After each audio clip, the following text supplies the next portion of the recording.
కథలో ఆవుల విలుచుట అనేది ఒకటి ఉంటుంది. మీ కొరకు ఆవుల విలుస్తున్నా చూడండి.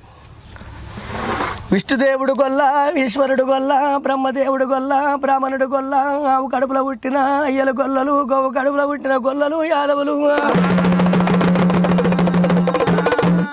సురదేవ రావమ్మ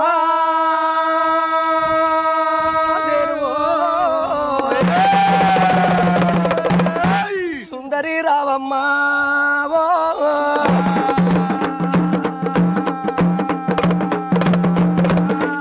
అలా వెళ్ళి నువ్వు రావు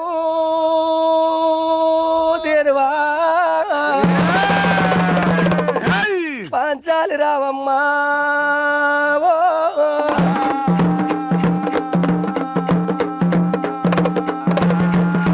సురదేవ రావు, సుందరి రావు, పాల వెళ్ళి రావు, పాంచాలి రావు,